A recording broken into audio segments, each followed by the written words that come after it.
आज हम लोग class 10th subject physics chapter विद्युत धारा के दूसरे लेक्चर को लेकर आ गए।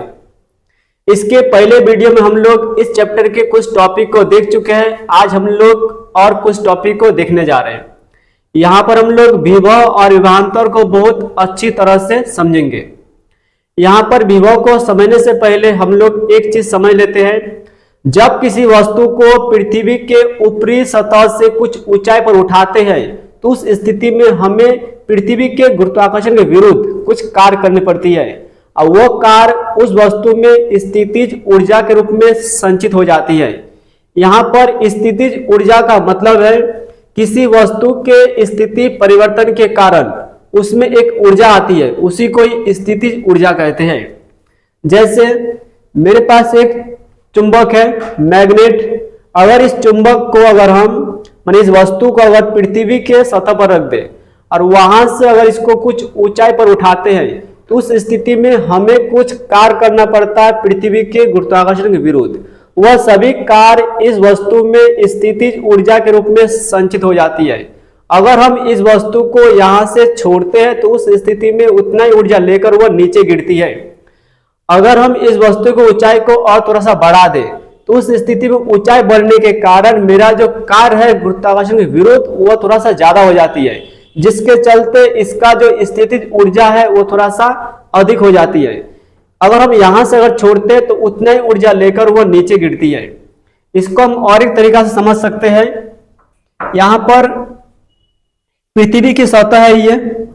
अगर हम इस पृथ्वी की सतह से यहां से अगर हम एक 10 केजी द्रव्यमान का एक वस्तु को अगर हम 10 मीटर की ऊंचाई पर उठाते हैं तो उस स्थिति में हमें पृथ्वी के गुरुत्वाकर्षण के विरुद्ध कुछ कार्य करनी पड़ती है। यह सभी कार्य उस वस्तु में स्थितिज ऊर्जा के रूप में संचित हो जाती है। मान लेते हैं कि यहाँ पर मेरा जो कार्य है वह 25 जूल है। तो यहाँ पर अगर 25 जूल मान लेते इसका कार्य है तो इसका मतलब है कि इस वस्तु का जो स्थितिज ऊर्जा वो 25 जूल हो जाएगा। तो इसकी स्थितिज ऊर्जा हो जाएगा 25 जूल।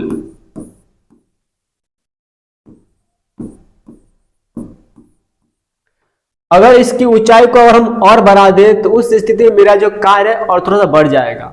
तो उस स्थिति में उस वस्तु का स्थितिज ऊर्जा और थोड़ा सा बढ़ जाएगा। जैसे मान लेते हैं यहां से एक वस्तु उठाए, ये भी वस्तु का द्रव्यमान सेम उतना ही है लेकिन इसकी ऊंचाई थोड़ा ज्यादा है। ऊंचाई ज्यादा होने के कारण यहाँ पर मेरा जो कार्य है वो थोड़ा सा बढ़ जाएगा। मान लेते हैं यहाँ पर मेरा कार्य है 40 जूल। इसका मतलब है कि इस वस्तु का जो स्थितिज ऊर्जा है वह 40 जूल हो जाएगा। अगर हम इन दोनों वस्तु को छोड़ दें यहाँ पर तो उस स्थिति में छोड़ने पर यह वस्तु ज्यादा ऊर्जा लेकर नीचे गिरती है, जबकि यह वस्तु कम ऊर्जा लेकर नीचे गिरती है, क्योंकि इसके पास ज्यादा ऊर्जा, इसके पास कम ऊर्जा है। तो यहाँ पर किसी वस्तु में स्थिति परिवर्तन के कारण एक ऊर्जा आ जाती है, उसी को बोलते हैं स्थितिज ऊर्जा कहते हैं।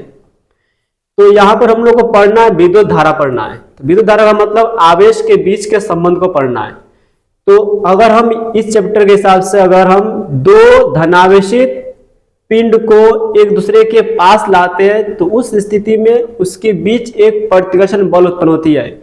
उस प्रतिकर्षण बल के कारण हमें कुछ कार्य करनी पड़ती है और वह सभी कार्य उस पिंड पर स्थितिज ऊर्जा के रूप में संचित हो जाती है।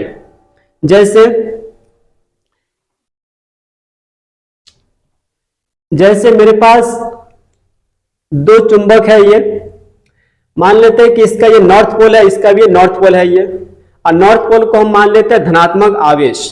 तो इस स्थिति में अगर इस धनात्मक आवेश को बहुत दूर से हम ला रहे हैं, इसको बहुत दूर से ला रहे हैं, तो जैसे इसको पास लाएंगे वैसे वैसे इसके बीच में एक प्रतिकर्षण उत्पन्न होगा, क्योंकि ये दोनों पोल समान है और इसका आवेश को हम माने हैं धनात्मक, यानी कि सेम आवेश। और सेम आवेश जो होते हैं वो प्रतिकर्षण करता, माने वो प्रतिकर्षण करेगा, दूर करेगा, और वो इसके बीच में एक प्रतिकर्षण बल उत्पन्न होगा, उसके विरुद्ध हम कुछ कार्य करेंगे।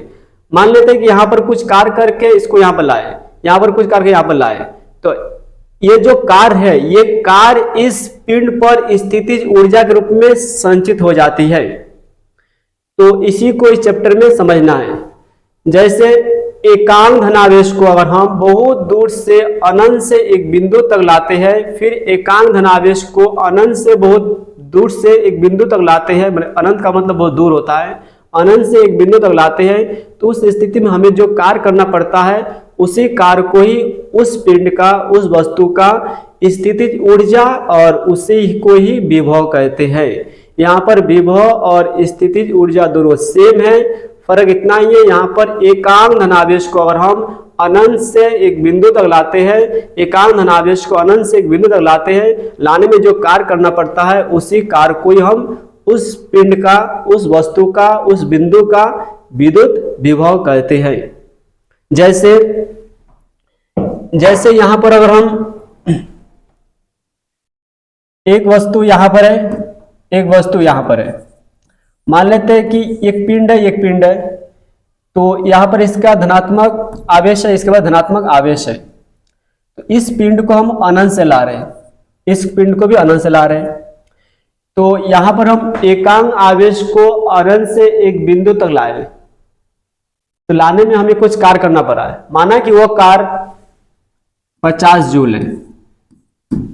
उसी प्रकार अनंत से इधर से भी एक आवेश को हम ले जाने में कुछ कार्य कर रहे हैं, मान लेते वो कार्य मेरा 30 जूल है, तो इस स्थिति में इस पिंड का स्थितिज ऊर्जा हो जाएगा 30 जूल और इस पिंड का भी स्थितिज ऊर्जा हो जाएगा 50 जूल, क्योंकि जितना मेरा कार्य होता है उतना ही उसके पास स्थितिज ऊर्जा आ जाती है, क्योंकि ये कार्य जो है वह एक बल के विरुद्ध हुआ है, वो बल हो गया प्रतिकर्षण बल, यानी कि इसके बीच में प्रतिकर्षण बल उत्पन्न हुआ था, उसके विरुद्ध ये कार्य हुआ है, तो इसका स्थितिज ऊर्जा हो जाएगा 30 जूल, इसका हो जाएगा 50 जूल। अगर यहाँ पर एकांक आवेश को हम लाए अनंत से, इसका मतलब है कि इस पिंड का विभव हो जाएगा 30 और इस पिंड का विभव हो जाएगा 50, और यहाँ पर विभव का जो मात्रक है वो वोल्ट होता है, इसका मतलब है कि इसका जो विभव हो जाएगा वो 30 वोल्ट, इसका विभव हो जाएगा 50 वोल्ट। तो विभव का परिभाषा हो जाएगा एकांक धनावेश को अनंत से एक बिंदु तक लाने में किए गए कार्य को उस बिंदु का, उस पिंड का या उस वस्तु का विभव कहते हैं। विभव एक अदिश राशि है, क्योंकि यहाँ पर कार्य एक अदिश राशि है, कार्य का भी कोई दिशा नहीं होती है और विभव का भी कोई दिशा नहीं होती है, क्योंकि अदिश राशि का मतलब होता है कि वैसा राशि जिसमें दिशा न हो, सिर्फ परिमाण हो, मात्रा हो, उसी को बोलते हैं अदिश राशि कहते हैं। यहाँ पर मात्रा 50 है, यहाँ पर 30 है, लेकिन इसका दिशा नहीं होती है, इसलिए यह अदिश राशि है, इसका मात्रक वोल्ट होती है। तो यही विभव एक सेल के अंदर, जो सेल होता है, सेल एक प्रकार का धनात्मक और ऋणात्मक टर्मिनल से मिलकर बनी होती है। सेल एक ऐसा विद्युतीय उपकरण है जो धनात्मक और ऋणात्मक टर्मिनल से मिलकर बनी होती है, उसी को सेल कहते हैं। सेलों के संयोजन को बैटरी कहते हैं। सेल के अंदर एक विद्युतीय रासायनिक अभिक्रिया उत्पन्न होती है, जिसके चलते उसके अंदर से विद्युत यानी कि करंट निकलती है। तो यहाँ पर धनात्मक को माना जाता है उच्च विभव और ऋणात्मक माना जाता है निम्न विभव। मान लेते हैं कि इसका उच्च विभव 50 वोल्ट है, इसका निम्न विभव मान लेते हैं 30 वोल्ट है। तो इस स्थिति में अगर हम यहाँ पर एक तार के साथ अगर एक बॉल को अगर जोड़ दें इसमें, तो उस स्थिति में यहाँ पर जो विद्युत मतलब करंट जो है वह उच्च विभव से निम्न विभव की ओर गति कर जाएगा, यानी कि यहाँ से करंट निकलकर इधर आ जाएगा, यानी कि धारा जो है वह हमेशा उच्च विभव से निम्न विभव की ओर गति करती है। तो धारा उच्च विभव से निम्न विभव की ओर गति क्यों करती है, इसको समझने के लिए हम यहाँ पर एक चित्र के द्वारा समझेंगे। मान लेते हैं कि इस बर्तन में 10 लीटर पानी है और इस बर्तन में पानी है 8 लीटर। इसका मतलब इसमें पानी ज्यादा है, इसमें पानी कम है, तो इसको बोलेंगे उच्च विभव, इसको बोलेंगे निम्न विभव। इसी प्रकार इसमें पानी है 10 लीटर, इसका मतलब है इसके पास जो विभव है वह उच्च हो जाएगा, और इसमें पानी है कम, तो इसका हो जाएगा निम्न विभव। तो यहाँ पर अगर इसके बीच में और एक पाइप जोड़ दे इस तरह करके, तो उस स्थिति में पाइप जोड़ने पर क्या होगा, हमेशा पानी जो है वह अधिक से निम्न की ओर जाएगा, यानी कि ज्यादा से कम की ओर जाएगा, ज्यादा से कम की ओर जाएगा। तो जैसे यह ज्यादा से कम की ओर जा रहा है पानी, उसी प्रकार अधिक विभव से कम विभव की ओर धारा गति कर जाती है। तो इसी को बोलते हैं विभव। अब विभव के चलते ही करंट गति करती है उच्च विभव से निम्न विभव की ओर। तो इसमें उसका हम लोग को विभवांतर देखना है। विभवांतर जो होते हैं वह विभव के बीच के अंतर को विभवांतर कहते हैं। जैसे यहाँ पर अगर देखें तो यहाँ पर इसका विभव हो जाएगा 50 और इसका विभव हो जाएगा 30। तो इन दोनों का जो अंतर है वो है 20 वोल्ट। इसका मतलब है कि इस सेल का जो वोल्टेज है या विभवांतर जो है वो हो जाएगा 20 वोल्ट। विभवांतर का मतलब होता है दो विभव के बीच के अंतर को ही विभवांतर कहते हैं। यहाँ पर विभवांतर को हम लोग वोल्टेज कहते हैं। जैसे यहाँ पर 10 लीटर पानी है, इसमें 8 लीटर पानी है, इसका दोनों का डिफरेंट है 2 लीटर। यहाँ पर पानी है 10 लीटर, इसमें पानी है 2 लीटर, इस दोनों का डिफरेंट है 8 लीटर। यानी कि इसमें ज्यादा डिफरेंट है, इसमें थोड़ा सा कम डिफरेंट है। यानी कि ज्यादा डिफरेंट होने के कारण यहाँ पर पानी का रफ्तार जो होगा वो ज्यादा होगा। यहाँ पर डिफरेंट कम होने के कारण पानी का रफ्तार स्लो होगा। इसका मतलब है कि ये अंतर जितना ज्यादा होगा उतना ही उससे विद्युत धारा प्रवाहित करेगा और उतना ही तेजी से विद्युत धारा प्रवाहित करेगा। तो यहाँ पर हम लोग देखे हैं विभव और विभवांतर देखे। अगर हम विभवांतर का परिभाषा अगर करें तो कहेंगे एकांक धनावेश को एक बिंदु से दूसरे बिंदु तक ले जाने में किए गए कार्य को ही उन दोनों बिंदुओं के बीच का विभवांतर कहते हैं। यहाँ पर विभवांतर का भी ऐसा ही मात्रा वोल्ट होते हैं। यह वोल्ट इटली के एक वैज्ञानिक अलेसांद्रो वोल्टा के सम्मान पर रखा गया है।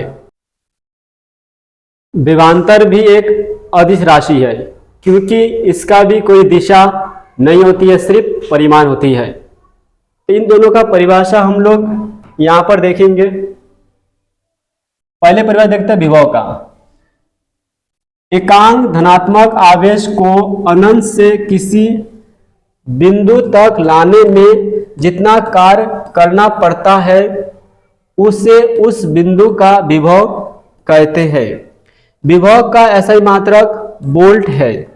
विभव एक अदिश राशि है। उसके बाद हम लोग देख रहे हैं विभवांतर का। तो विभवांतर का मतलब होता है जैसे ये एक बिंदु है और ये एक बिंदु है, तो एकांक धनावेश को एक बिंदु से दूसरे बिंदु तक ले जाने में किए गए कार्य को उन दोनों बिंदुओं के बीच का विभवांतर कहते हैं। अगर एकांक धनावेश को एक बिंदु से दूसरे बिंदु तक ले जाने में किए गए कार्य को उन दोनों बिंदुओं के बीच का विभवांतर कहते हैं। मान लेते हैं कि यहां से यहां तक ले जाने में हमें Q कुलम आवेश को ले जाने में W जूल कार्य करना पड़ रहा है, क्योंकि कुलम आवेश का मात्रक है, जूल कार्य का मात्रक है। तो यहाँ पर एक कुलम आवेश को अगर ले जाए, एक निकाले यहाँ से, यानी कि एकांक का मतलब होता है एक निकालेंगे तो इससे डिवाइड कर देंगे, क्योंकि एक जब भी निकाला जाता है तो डिवाइड किया जाता है, तो इससे डिवाइड कर देंगे। तो ये हो गया W/Q, यानी कि कार्य बट्टा आवेश, यानी विभवांतर का फॉर्मूला हो जाएगा कार्य बाई आवेश हो जाएगा। तो वही लिखा है यहाँ पर, एकांक धन आवेश को एक बिंदु से दूसरे बिंदु तक ले जाने में जितना कार्य करना पड़ता है उससे उन दोनों बिंदु के बीच का विभवांतर कहते हैं। अर्थात यदि Q कुलम आवेश को एक बिंदु से दूसरे बिंदु तक ले जाने में W जूल कार्य करना पड़े इस तरह, तो इसका विभवांतर हो जाएगा W/Q, यानी कि विभवांतर बराबर कार्य बट्टा आवेश, यानी कि V बराबर W/Q। विभवांतर को V से लिखा जाता है, कार्य को W से लिखा जाता है, आवेश को Q से लिखा जाता है। यहाँ पर अगर हम कार्य निकाले तो उस स्थिति में आवेश को विभवांतर से गुना कर देंगे, तो इसको गुना करने पर आ जाएगा कार्य बराबर विभवांतर गुणे आवेश। एंड W बराबर V गुना Q। ये हो गया विभवांतर। विभवांतर का और कुछ बातों को देखना है यहाँ पर।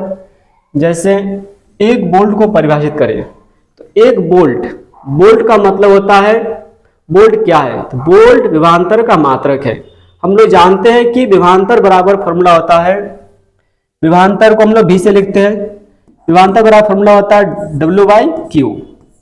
तो हम सोचेंगे कि यहाँ पर एक बोल्ट कब आएगा, जब हम यहाँ पर एक जूल रखेंगे, क्योंकि कार्य का मात्रा जूल होता है, और नीचे रखेंगे एक कुल्लम, तभी आएगा यहाँ पर एक बोल्ट बराबर एक जूल पर कुल्लम। यानी कि एक जूल का जब कार्य होती है, एक कुलम आवेश को एक बिंदु से दूसरे बिंदु तक ले जाने में अगर एक जूल का कार्य हो रहा है तो उस स्थिति में उन दोनों बिंदुओं का बीच का विभवांतर एक वोल्ट होगा। यानी कि यदि एक धारावाही चालक में एक बिंदु से दूसरे बिंदु तक एक कुलम आवेश ले जाने में अगर एक जूल का कार्य हो रही है तो उस स्थिति में उन दोनों बिंदुओं का बीच का विभवांतर एक वोल्ट कहलाता है। जैसे यही लिखा है ऊपर, अर्थात विभवांतर बराबर कार्य बाई आवेश, विभवांतर का मात्रक होता है वोल्ट, इसलिए हम एक वोल्ट लिखे, कार्य का एक जूल करेंगे, नीचे एक कुलम।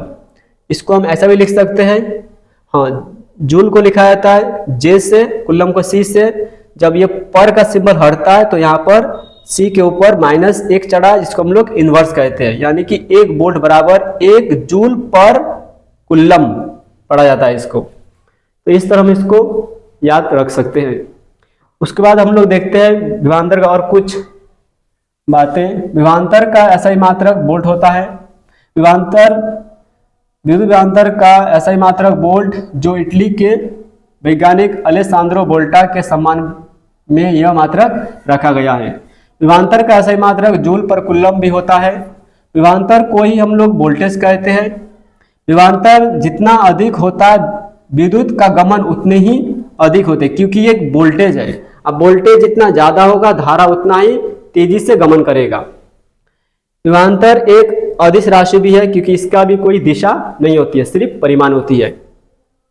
उसके बाद देखना हम लोग यहाँ पर इलेक्ट्रॉन वोल्ट, यानी कि इलेक्ट्रॉन वोल्ट किसे कहते हैं। जब एक इलेक्ट्रॉन एक वोल्ट विभवांतर से गमन करती है तो उस विद्युतीय स्थितिज ऊर्जा में जो परिवर्तन होती है उसी को ही कहते हैं इलेक्ट्रॉन वोल्ट कहते हैं। यानी कि एक इलेक्ट्रॉन वोल्ट अगर निकालना हो तो एक वोल्ट गुना एक इलेक्ट्रॉन का आवेश, क्योंकि एक इलेक्ट्रॉन एक वोल्ट विभवांतर से गमन कर रही है, और हम जानते हैं कि एक इलेक्ट्रॉन का मतलब होता है 1.6 गुना 10 का पावर -19 कुलम आवेश होती है। तो यहां पर एक वोल्ट को हम लिख सकते हैं एक जूल डिवाइड एक कुलम, क्योंकि इसका जो ये मान है ये हम पीछे पढ़ चुके हैं। यहां पर लिखा हुआ है, यही चीज हम वहां पर लिखे। और एक इलेक्ट्रॉन का आवेश होता है 1.6 गुना 10 का पावर -19 कुलम। तो इसमें कुलम कुलम कट गया, दोनों सेम है, तो यह आ गया 1.6 गुना 10 का पावर -19 जूल आ गया यहाँ पर। तो ये हो गया एक इलेक्ट्रॉन वोल्ट में 1.6 गुना 10 का पावर -19 जूल होती है। यहाँ परिभाषा अगर देखें तो जब एक इलेक्ट्रॉन एक वोल्ट विभवांतर से गमन करता है तब विद्युतीय स्थितिज ऊर्जा में जो परिवर्तन होता है उसे एक इलेक्ट्रॉन वोल्ट कहते हैं। ये हो गया इलेक्ट्रॉन वोल्ट। उसके बाद हम लोग को देखना एक क्वेश्चन है। ये क्वेश्चन काफी इंपॉर्टेंट क्वेश्चन है। ये क्वेश्चन कह रहा है 118 वोल्ट के बिंदु से 128 वोल्ट के बिंदु तक 2 कूलम आवेश को ले जाने में कितना कार्य करना होगा। यानी कि एक बिंदु है यहां पर, इस बिंदु पर वोल्ट है 118 वोल्ट, और दूसरा बिंदु एक यहां पर है, इस पर वोल्ट है 128 वोल्ट। तो एक बिंदु से दूसरे बिंदु तक जब आवेश ले जाते हैं तो उस स्थिति में जो कार्य होता है उस कार्य को अगर निकालना हो तो यहाँ पर हमें पहले इसका बीच का विभवांतर निकालना पड़ेगा। तो इसका विभवांतर अगर निकालें तो हो जाएगा 10 वोल्ट, क्योंकि विभवांतर का मतलब होती है दो विभव के बीच के अंतर को विभवांतर कहते हैं। तो इन दोनों के बीच का अंतर होगा 10 वोल्ट। तो यहाँ पर विभवांतर हो गया 10 वोल्ट।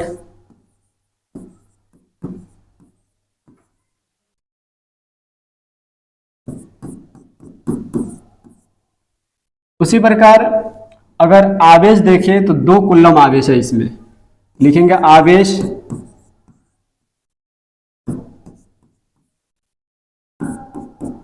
2 कूलम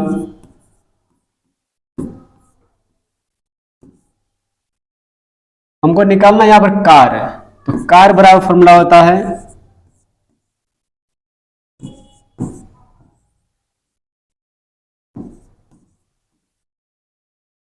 विभवांतर गुणे आवेश। यहां पर विभवांतर की जगह पर 10 वोल्ट लिखेंगे और आवेश जगह पर 2 कूलम, दो इसको गुना करेंगे तो आ जाएगा 10 दूना 20, यानी कि 20 जूल कार हो गया इसका। तो इस तरह से ये क्वेश्चन बना। तो आज हम लोग इस वीडियो में इतना ही तक देखते हैं, बाकी अगले वीडियो में इसके बाद हम लोग देखेंगे। धन्यवाद।